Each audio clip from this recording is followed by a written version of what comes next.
Whether you're a skeptic or a believer, join me, Rob McConnell, as together we'll investigate the world of the paranormal and the science of parapsychology here on the X-Zone Radio TV show on XZBN and the X-Zone TV channel on Simul TV.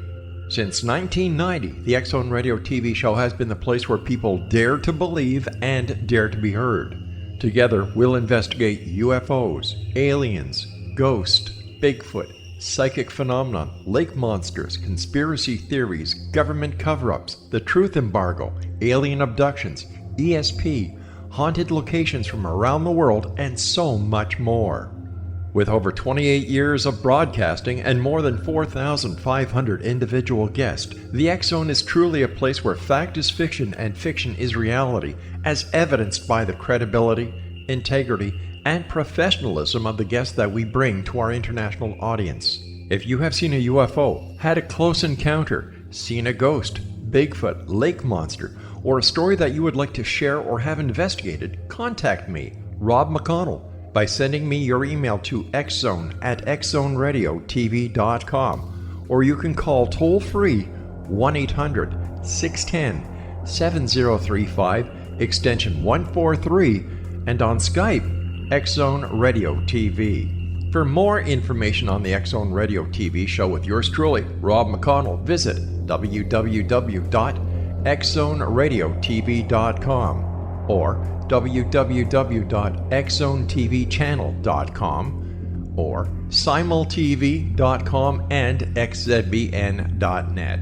Until next we meet here in the X-Zone from our broadcast center and studios in Hamilton, Ontario, Canada, always remember, X-Zone Nation, keep your eyes to the sky and your heart in the light.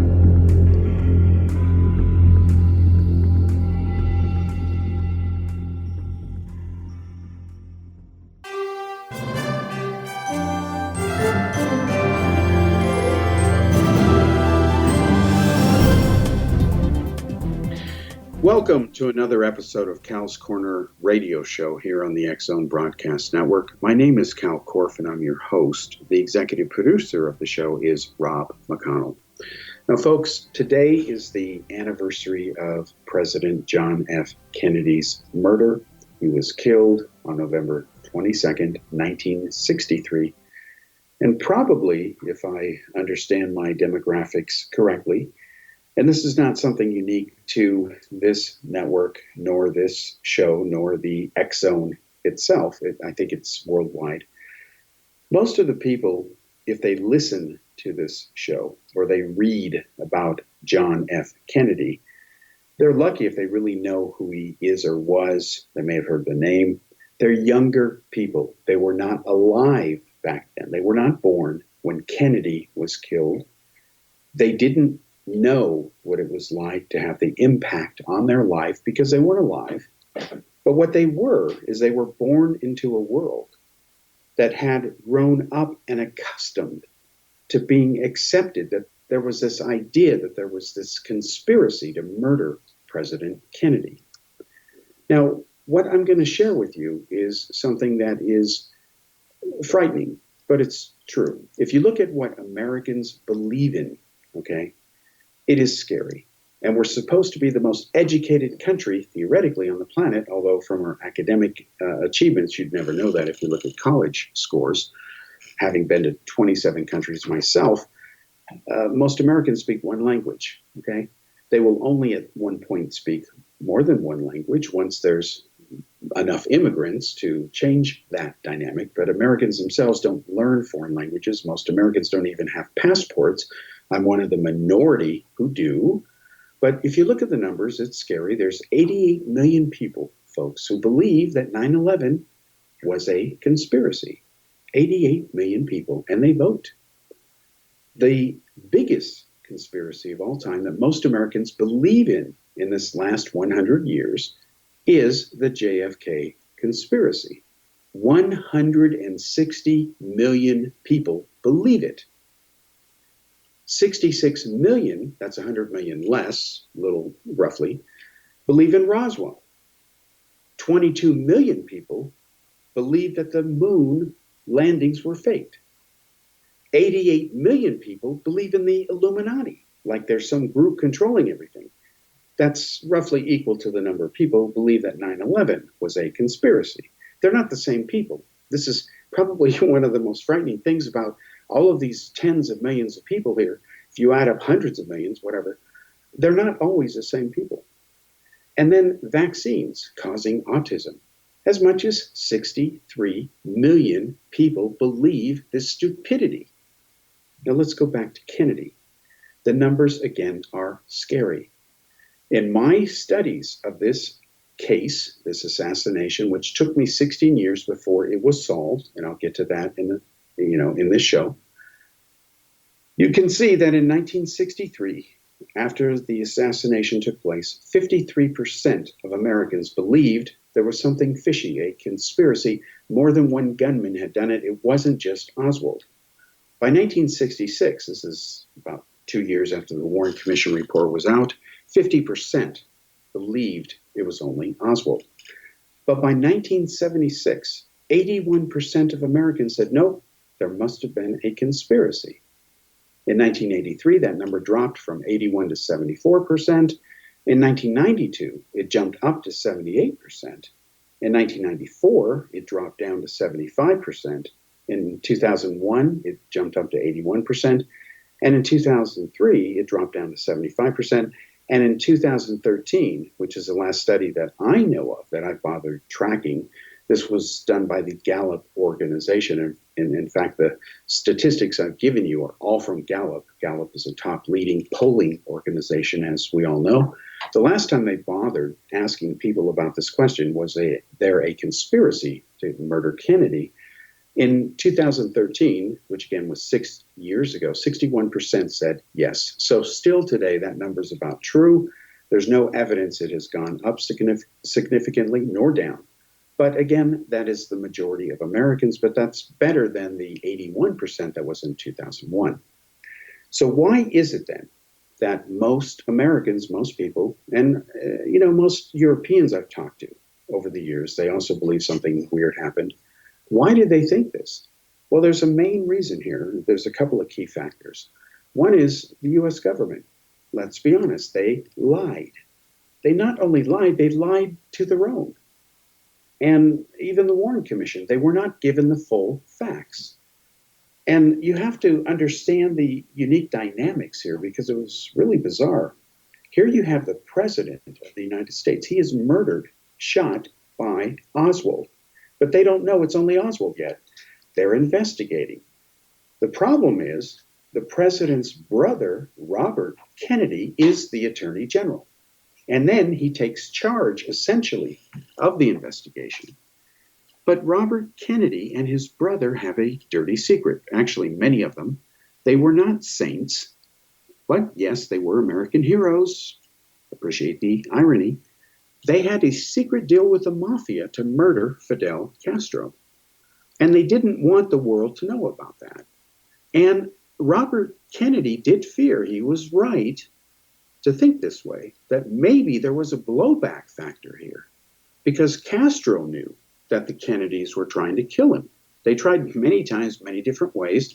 Everything from seashells that would be planted on the coast that would explode, to trying to make his beard fall out to take away his manhood. They tried all kinds of stupid, weird things.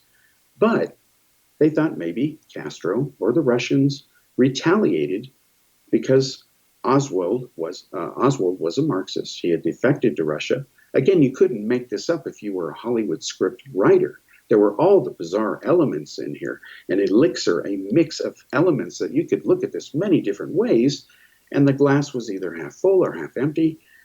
So the Kennedys, as in Robert Kennedy, covered up the fact that they had this arrangement. They worked with the CIA, but in a compartmentalized fashion, because the CIA had its own dirty secrets. So the Warren Commission was never given the full story.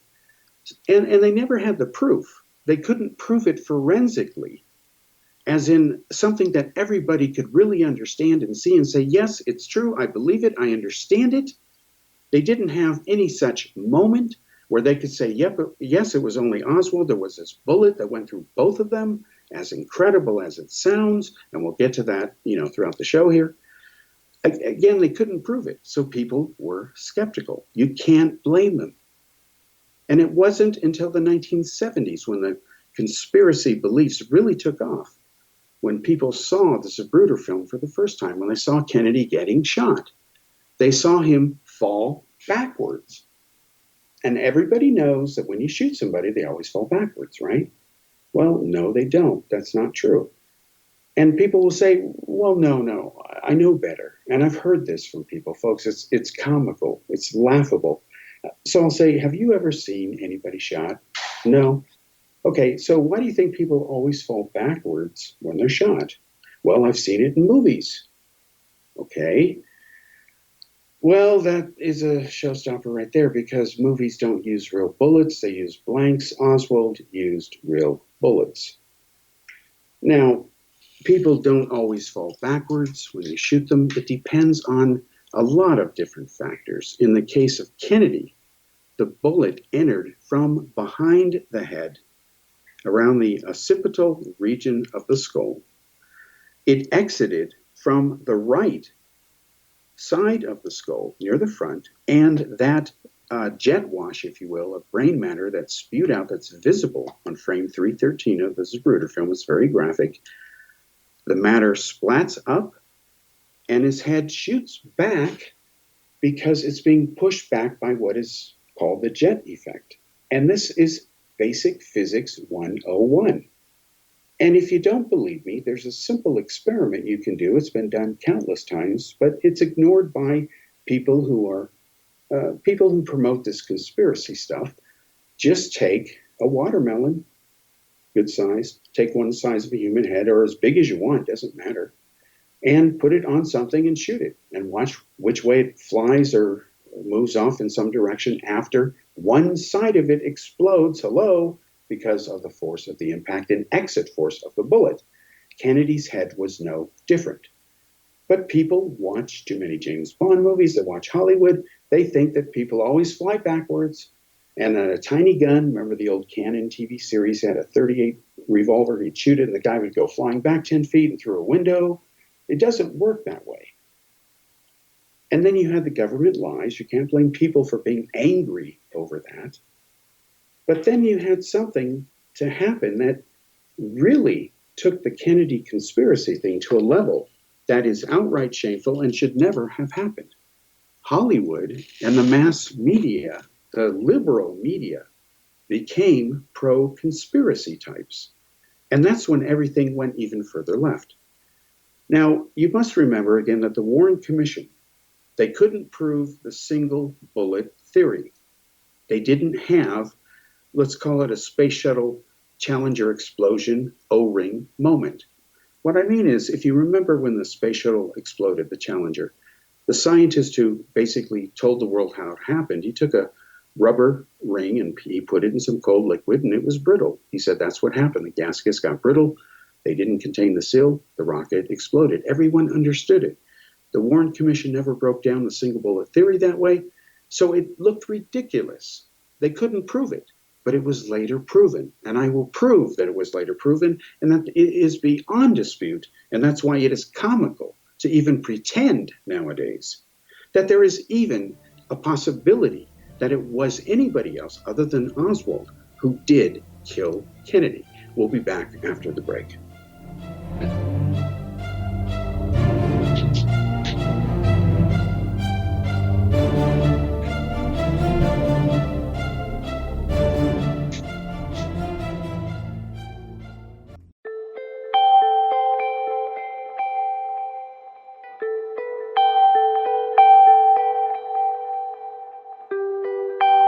It's hard to listen to the news without realizing we're living in volatile, unprecedented times. Yet never has there been such an opportunity to transform the human condition. As old structures fail, where can we find the guidance to co-create a better way? Find Your Path Home is an ever-evolving, leading-edge information, education, and healing resource center designed to support and guide you on your path to unity and enlightenment. Based on sound principles employed by shaman worldwide, we provide techniques that can support you through the current transitions, offering online shamanic classes, international long-distance shamanic healing sessions, complimentary Mission Evolution radio episodes and Stairway to Heaven TV vignettes, seminars, retreats, and much more. All of this can be found on findyourpathhome.com. So I was watching the X Zone TV channel last night when I was abducted by aliens, and they kept repeating to me over and over again, simultv.com, simultv.com. What's simultv.com? That's what I asked them. They had it written on the side of their UFO. How do you spell that? UFO. No, I mean simultv.com. simultv.com. simultv.com. Right. simultv.com. Interesting that you were abducted by aliens in a simultv.com UFO last night. Oh, yeah? Yeah. Now that you mention it, I remember now last night I was awakened from a deep sleep. My great-grandmother was standing there. She said she'd come from the hereafter to tell me about simultv.com. She even spelled it out for me. simultv.com, sonny boy. simultv.com. simultv.com, sonny boy. Wow. Yeah. Guys, you'll never guess what my psychic guru just told me. simultv.com. Exactly. Are you guys psychic too? Of course. We all know about simultv.com. simultv.com.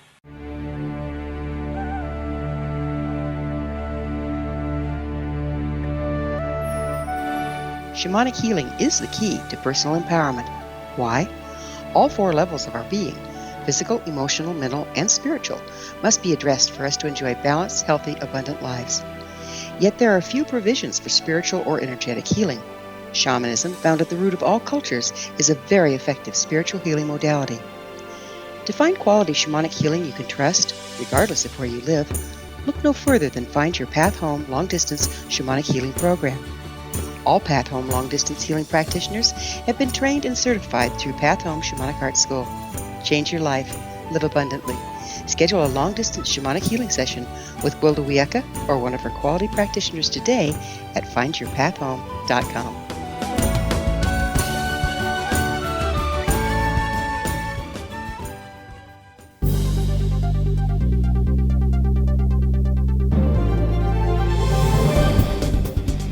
Welcome back to our special anniversary episode that breaks down and tells you and proves how President Kennedy was murdered on November 22nd, 1963. This is the anniversary of that tragic event. And what we have today is about 60%, 61% or so of Americans believe wrongly that there was a conspiracy to kill Kennedy and that someone else, including Oswald, or not including Oswald, but who knows, anybody but only Oswald killed Kennedy. And what we will do by the end of this show is prove to you that it was only Oswald. And it's not that this is some new revelation that I'm sharing with you. No, this was solved actually in the late 1980s, and I can prove it. And I have to really just shake my head about the continued nonsense that is out there about the JFK conspiracy. And of course, it's, perpetuated by the lamestream media, in addition to the nonsense on the internet, which that is to be expected. But shame on mainstream media when they promote this stuff. It's false history. It's fake news. Let me prove it. Now, before we get to the facts, real quickly, there's a lot of shows, especially this week and today on the anniversary, talking about Kennedy's murder. This is one of them. You can say, well, what's the difference between my opinion versus, say, anybody else's? Without naming any names, I will tell you that my view of this case, my history with it goes back decades, and nobody else has the background I do or the pedigree on it that I do. And let me prove it. I went to a high school called John F. Kennedy. It was in Fremont, California. I attended it from 1976 to 1980. I actually finished high school in 3 years as a so-called prodigy student, took 7 foreign languages, etc. But I decided to stay a 4th year so I could graduate with people I knew, hello, my friends, rather than strangers. So I had a free year, even though I kept taking classes and so on. The school let me take as many classes as I wanted, and so on. So in my freshman year, I had an English teacher named Bill Thomas, and I told him I don't want to reread the same books I've read over and over in other schools because I had more advanced classes than what you teach here. No offense, I'm at a different school now. So I'll tell you what, let me pick the books that I want to read. I'll read 10 times as many as you want me to read of Bless the Beasts and Children, which I've read 3 times. I don't want to read it again. And I'll write a book report on each of them. And he's like, okay, fine. So what happened is the issue of Kennedy's assassination came up because the House Select Committee on Assassinations, the government was re-looking into the issue. And I didn't really follow it. And so I thought, okay, I'll get this little book on it. There was a book called 6 Seconds in Dallas by Josiah Thompson. It was a bestseller. And it had in the book frames from the Zapruder film that were drawn by an artist. They were police sketch realistic because there was a copyright issue. So to get around the fact that they didn't have the legal rights to reproduce frames of the Zapruder film, they had an artist draw accurate sketches of each frame so that the American people for the first time could see what was in that film, because of course they didn't watch the whole film until it was later shown on ABC News, as I recall, in the 1970s. So what happened was I started asking my teachers, who killed Kennedy? Well, I asked one teacher, and he told me that Oswald had done it. I asked another teacher, he told me that CIA did it. I asked another teacher, he told me the Mafia did it, working with possibly Johnson. No matter who I asked, I got different answers. What bothered me is that nobody could definitively point to anything. And since I'm a why of the why type person, and here I am already studying UFOs and stuff like that, it bothered me. So what happened is we found a photo that was taken by a woman named Mary Mormon. And when we looked at the photo, it showed something on the grassy knoll above the fence there, which we couldn't explain. We didn't know what it was. So I talked to Bill Spalding of Ground Saucer Watch. I was working with him to analyze UFO photos. Later, I would write a column with him, a UFO photo file for Saga UFO Report. I had taken it over from Hayden Hughes. He worked with me on the Billy Meyer photos, the first computer enhancements of them, when we found the string above the famous photos, the Mount Orutai photos, where the object is sitting above the beautiful hill there, Mount Orutai. It's actually on a string, of course, because it's a small model. The computers found that, and when I went to Switzerland many years later, undercover, posing as Steve Thomas, when I got to see the unedited Meyer photos, as I later published in my book, because it was true, I got copies of them. They were given by Billy Meyer himself to the Jakob family. The strings were very visible. They weren't later airbrushed or whitened out. So, boom, busted. Anyway, back to Kennedy. It bothered me that there was this stuff about a conspiracy. So I worked with a friend of mine. We wrote a 200-page, I think it was 212-page report for my teacher on this, typed it all up. And he was, of course, blown away. And this was not my first 200-plus page report. I'd done a previous one in 8th grade by myself called UFOs, the Massive UFO Evidence, and I'd included the Hill case in there, only to, a few months later, find the Atterberg star map data that led me to later conclude that Marjorie Fish was wrong. Friedman knew this, went to his grave, unfortunately, pushing that myth. We've talked about it in other shows. Anyway, it's amazing how in my personal life, a lot of this stuff has been interconnected because some of the same people are involved in different subjects, and here's Kennedy stuff, UFO stuff, blah, blah, blah. So anyway, after this report, we had done this computer enhancement of the Mormon photo. And there was something back there that didn't make sense. And so what happened is word leaked out about this, and the San Jose Mercury News ran a newspaper article on the research. And that apparently upset somebody in Washington, D.C. with the House Select Committee on Assassinations, because we were telling them that there was a figure in that photo that we couldn't account for, that, people had reported a shot on the knoll, and, could this be an image of that person? Because the photo was taken shortly after the fatal headshot. And so what happened is they were jolted enough by it, or interested enough, whatever you want to call it. They weren't exactly friendly. What happened one day is I'm in school. This article has been in the paper. There's no internet, okay? And this is like 2 or 3 days later or something. And then all of a sudden the intercom goes off in the school, and it says, Kal Korff, please come to the principal's office immediately. Now in our school, when you were called to the principal's office, it was either to tell you you were suspended, or it wasn't good news. something unexpected. So I'm thinking, what did I do wrong? I don't do anything wrong. Okay, I'm actually the most famous person in the school, take it or leave it. I'm lecturing, I'm on TV, I'm in the papers, all this other stuff. And now I got to go to the principal's office. For some reason, I just felt like, what the hell? So I go down there, and I go into the principal's office, and they said, there's a phone call for you. Okay, so I pick up the phone, and it's a guy with the House Select Committee on Assassinations, and he's not happy that we have a problem with this photo. And he's like, I want you to send this to us immediately, or I can subpoena it. It's your choice. And I'm thinking, I don't even know what a subpoena was. I'm a freshman in high school. I'm not really clear on that stuff. I don't really know about it. So I said, yeah, I'll send it to you, no problem. So he gave me the address. We sent it, registered, all that other happy crap. And he said he'd get back to us in about a month. Well, about 6 weeks go by, and we hear nothing. And I call a few times. And I actually called from the school number one time. The school actually let me use, on more than one occasion, I'll just limit it to that disclosure, the phone, because I was publicity for the school. And when they let me promote the lectures and all that stuff I was doing, because I gave the money from my lectures, even with Stanton Friedman that I did, this was all covered in the newspaper articles. Some of them were published. I finally released them. They were never on the internet, didn't exist back then. And I would give my share of the money to my class, as a fundraiser. They were selling light bulbs and doing car washes. I was doing lectures and giving money to them. Okay. Anyway, back to Kennedy. They didn't return our stuff. And they said, well, I finally reached them at the House Committee. And he says, Mr. Korff, that's not anything on the photo. It's just a scratch. And I'm like, it's not a scratch, you moron.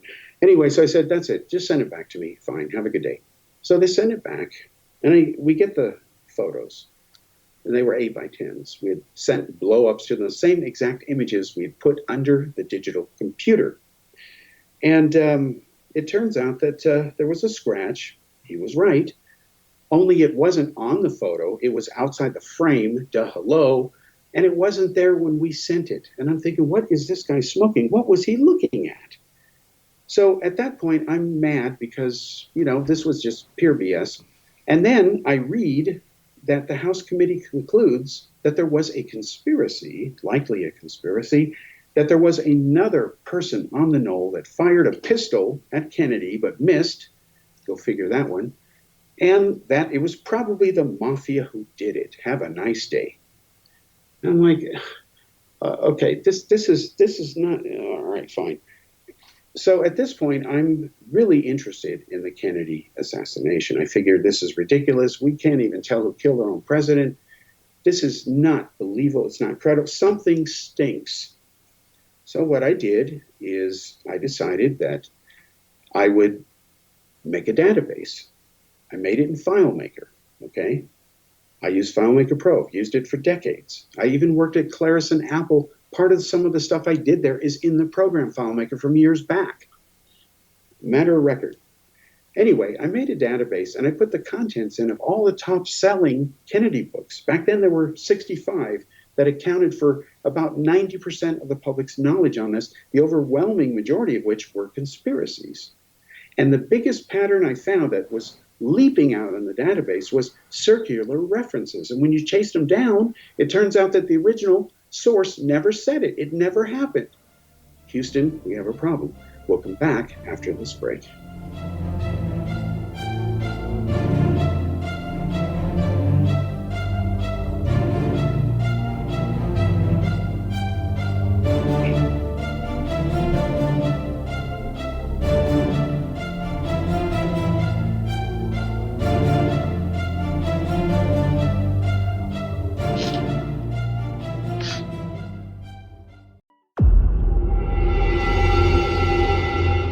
Whether you're a skeptic or a believer, join me, Rob McConnell, as together we'll investigate the world of the paranormal and the science of parapsychology here on the X-Zone Radio TV show on XZBN and the X-Zone TV channel on Simul TV.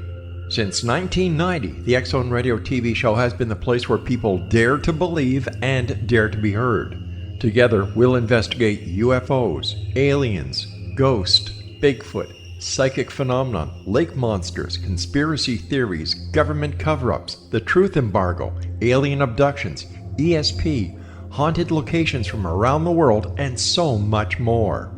With over 28 years of broadcasting and more than 4,500 individual guests, the X Zone is truly a place where fact is fiction and fiction is reality, as evidenced by the credibility, integrity, and professionalism of the guests that we bring to our international audience. If you have seen a UFO, had a close encounter, seen a ghost, Bigfoot, lake monster, or a story that you would like to share or have investigated, contact me, Rob McConnell, by sending me your email to xzone@xzoneradiotv.com, or you can call toll-free 1-800-610-7035, extension 143, and on Skype, X Zone Radio TV. For more information on the X Zone Radio TV show with yours truly, Rob McConnell, visit www.xzoneradiotv.com or www.xzonetvchannel.com or simultv.com and xzbn.net.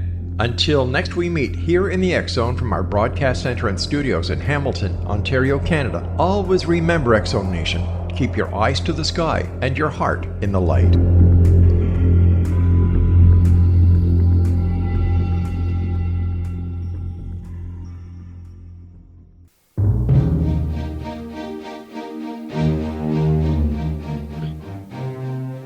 Welcome back to the third segment here on Kal's Corner Radio Show on the X Zone Broadcast Network. My name is Kal Korff, and I'm your host. The executive producer of the show is Rob McConnell.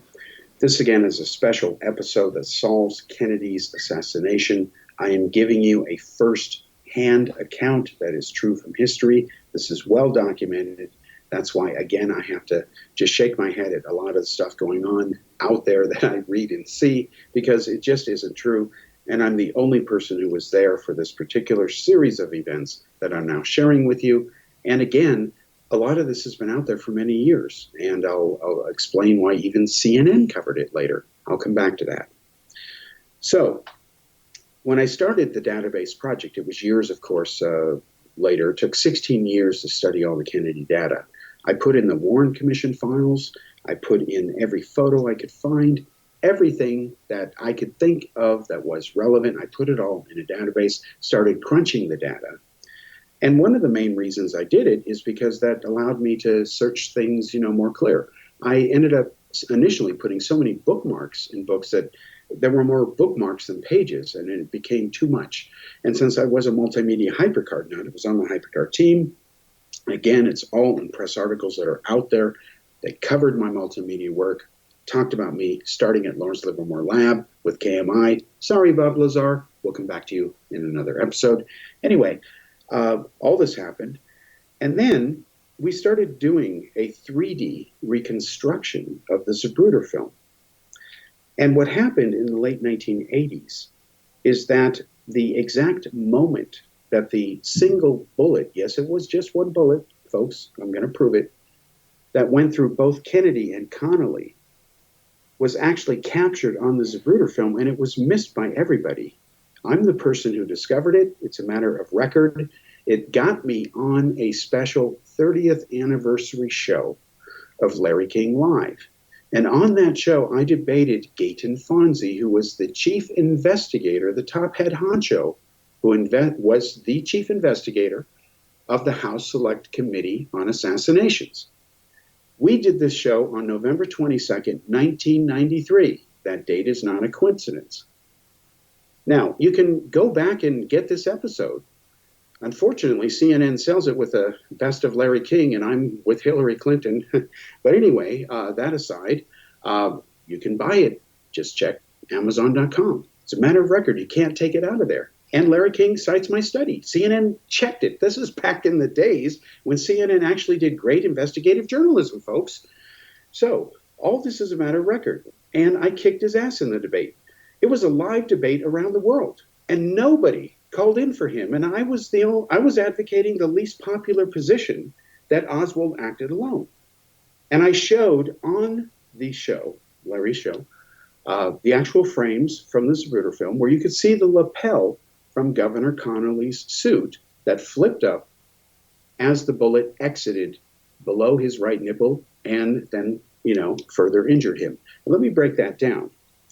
Now, in the Josiah Thompson book, 6 Seconds in Dallas, look at the title, 6 Seconds.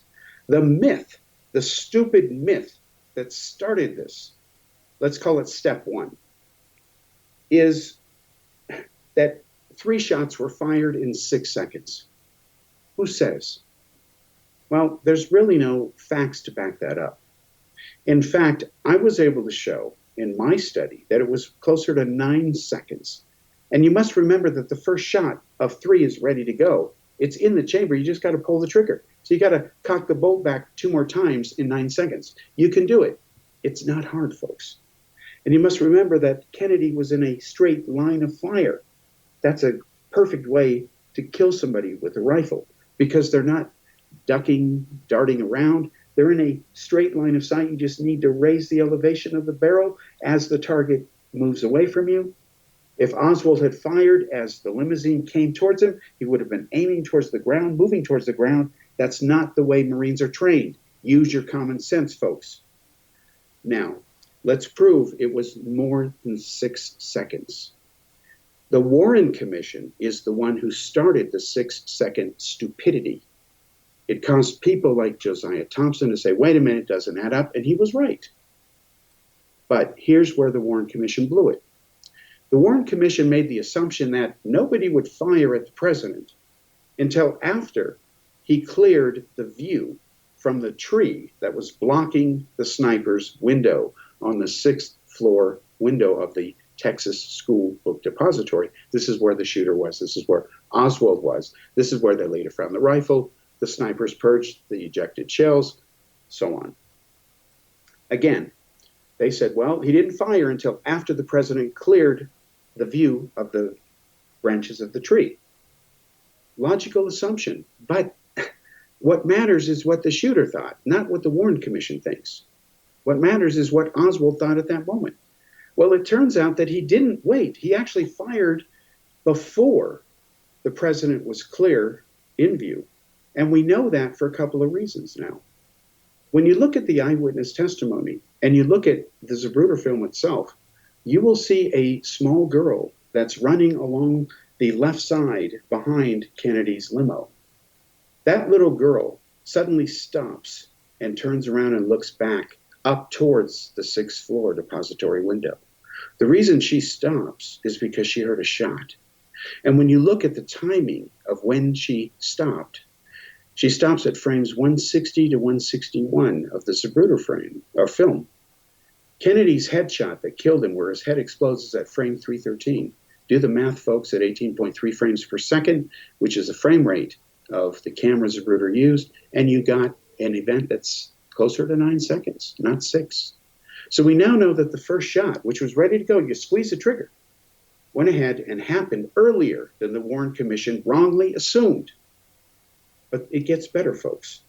Multiple witnesses reported that the first shot sounded a bit weird, like kind of a twang with it. They saw a spark that hit the ground because what happened is the bullet actually hit a twig in the tree.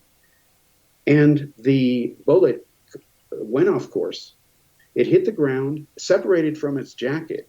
It skipped down a few hundred meters and hit a bystander named James Tague, hit the curb, went up and nicked him in the cheek and caused it to bleed. The FBI removed that piece of the curb. They did a metallurgy analysis of it, found that the bullet metal came from the same bullet of Oswald's rifle.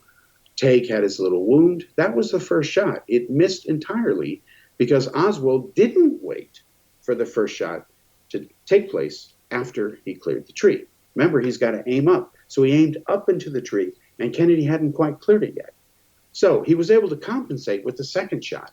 That was his better shot as he raised up higher. And that's why the second shot not only hit Kennedy, it hit him, high in the back.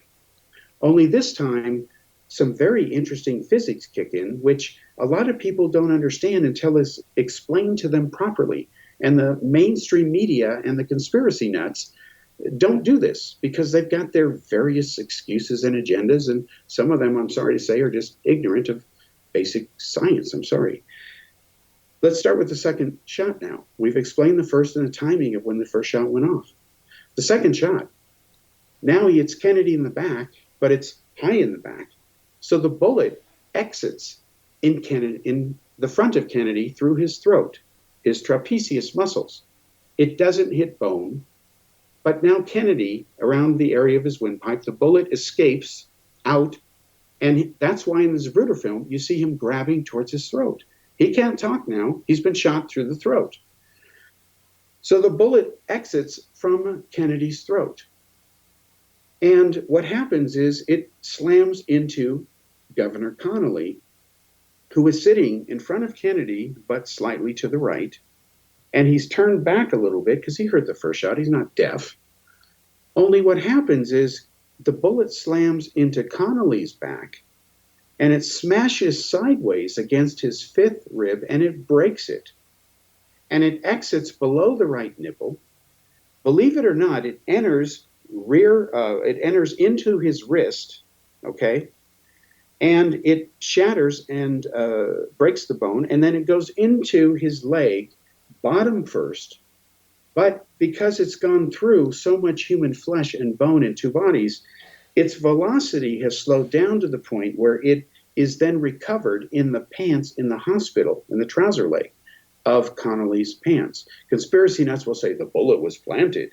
No, it wasn't. The ballistic markings prove, and the way it's deformed and it's flattened on one side, matching the missing 5 inches of his rib that were knocked out. Come on, folks.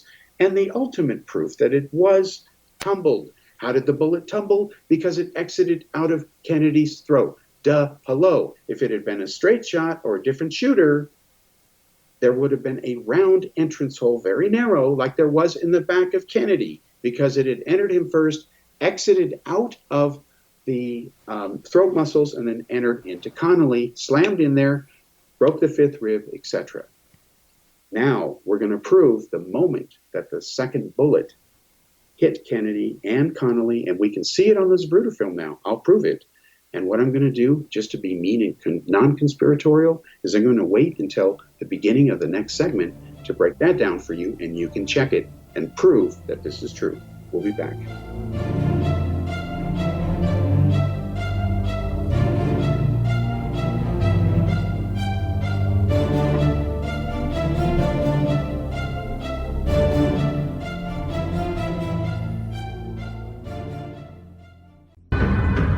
If you are looking for a safe, zero-calorie natural option to the harmful artificial sweeteners on the market today, Just Like Sugar is what you're looking for. Just Like Sugar is a wonderful natural alternative for those health-conscious people who choose a calorie-restricted diet with a great, pure, sweet flavor that tastes just like sugar. Just Like Sugar is a great natural option for people suffering from diabetes and may be useful in restricted diet programs where standard sugars are not allowed and does not cause a laxative effect of some other sweeteners. Just Like Sugar comprises a perfect blend of chicory root fiber, natural calcium, natural vitamin C, and Just Like Sugar's sweetness comes from the natural flavors from the peel of the orange. Just Like Sugar is a natural alternative to harmful artificial sweeteners and will change the way that you believe all natural sweetener products taste. Just Like Sugar is available at your local Whole Foods markets, Wild Oats markets, Henry's, Sun Harvest, and many other fine natural food stores in the U.S., Canada, and worldwide. They are here, and they've been here for thousands of years, making their presence known in the shadows. They might be seen by a lonely motorist on a deserted road late at night, or by a frightened and confused husband in the bedroom he is sharing with his wife. But who are they? What do they want? Why are they here? Perhaps most concerning, has the government been aware of their presence all along? The new book by Ellie Marzulli, UFO Disclosure, the 70-year cover-up exposed, delves into the world of UFOs. Can full disclosure be soon? Order now and receive a free hour and 37-minute DVD on the UFO phenomenon. UFOs are real. Get both the book and the DVD, a $40 value, for only $19.99. To order your book and DVD today, go to lamarzulli.net. That's LAMARZULLI.net. You have heard of the X Zone? Now watch it on Simul TV, plus 500 video games, live TV channels, free video on demand, worldwide, and more. Does this sound like tomorrow's television? Well, it is, but you can have it today, right now. It is Simul TV. Simul TV offers what the others only wish they could provide. 15 exclusive channels like X-Zone, Sci-Fi, and Horror. We are worldwide. No other provider offers that. 500 built-in video games. No need to have an extra expensive system. We have them included. Free video on demand. Live streaming events from around the world. Interactive online network, and much more. Tomorrow's TV today. Simul TV. Sound too good to be true? Well, it's not. You can have Simul TV today. Sign up at simultv.com. Do it today.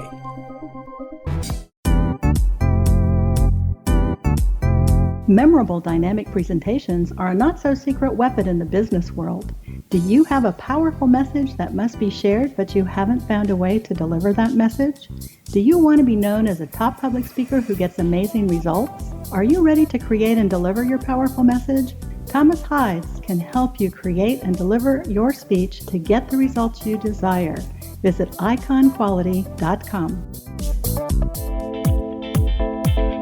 Did you expect your business to flourish, but instead it plateaued or didn't get off the ground yet? Would you like to achieve massive goals and discover new sources of income within your business? When you're ready to experience that type of success with fast results, Cindy Hendricks is the business coach for you. Her work with entrepreneurs and business owners has been life-changing. To get you and your business where you want to be, go to imaginemoresuccess.com. Has the fear of public speaking stalled your business or personal life?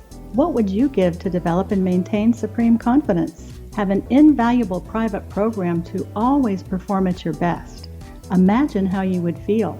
You can have all that and so much more today with Thomas Hides' life-changing course called Number One Fear Unleashed. Visit numberonefear.com and be liberated from your fear of public speaking.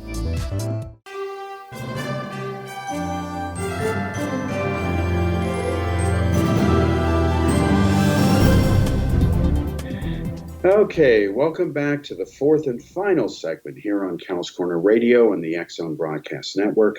My name is Kal Korff. I'm your host. Once again, the executive producer of the show is Rob McConnell. Now we're going to solve Kennedy's murder and prove it was one shooter, Oswald, and that it was one bullet that went through both men. That's President Kennedy, Governor Connolly. It wasn't magic. We'll come back to that in a moment, and we'll prove that there was no fourth shot or no person on the grassy knoll firing to send Kennedy flying backwards. All right, how do we prove it? Well, since I'm the person who found the frames in the Zapruder film, where the lapel flips up, here's where you can find it, folks. Go online, look at a clear copy of the Zapruder film. Look at the section well, first of all, watch the whole thing, including looking for the girl who stops and looks back because she hears the first shot. Duh, hello. Then go to the second part where the limousine is emerging from behind the Stemmons Freeway sign. By that time that you see Kennedy emerging from there, he's already grabbing at his throat. It's because he's been shot. But what happened to Connolly? Well, on frames 223, 224, and 225, I promise you, you can actually see the right lapel of Connolly's suit flip up in basically 3 frames. And that's incredible because the speed of the film is 18.2 or 18.3 frames per second. So what caused that lapel to suddenly go up and down in a slight fraction of a second, captured on film for history? It's been there the whole time. The Warren Commission missed it. Well, that proves that it was one bullet going through both people. And I'll tell you why. Because the bullet slammed into Connolly. We know that. The entrance wound was bigger than the length of the bullet. It had tumbled. Kennedy's already grabbing his throat because it's already left. It slammed into Connolly. And it came out, you can trace it through the x-rays and the medical reports. It went out through below his right nipple, tore a big hole, shattered his 5th rib. okay, took out inches, and that caused the lapel to flip up. It's basic physics, folks. The suit is going to be affected when the bullet exits, hello, duh, and then it ends up in his wrist, and then exits the wrist and enters, rear end into the leg, but it's lost so much velocity. It's at paintball speed at that point, at about 400 feet per second, where it entered and left the rifle at anywhere from 18 to 2,200 feet per second. You can actually do the ballistic calculations and predict roughly how it's slowed down, because it would slow down each time it went through something. Again, it's basic physics, folks. But there it is. Those 3 frames, that's it. And that became my claim to fame in this.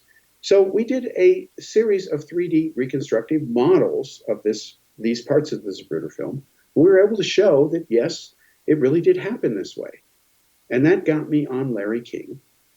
And we were getting ready to release, as I talked about on the Larry King Show, this thing where you could have a simulation, and it sounds kind of morbid, but you could shoot Kennedy with any conspiracy scenario you wanted, see how the body fell, and you were either right or wrong, and it used real physics. And then a company, which I had nothing to do with, decided to make a game out of this called JFK Reloaded. And what happened is the Kennedy family shut them down.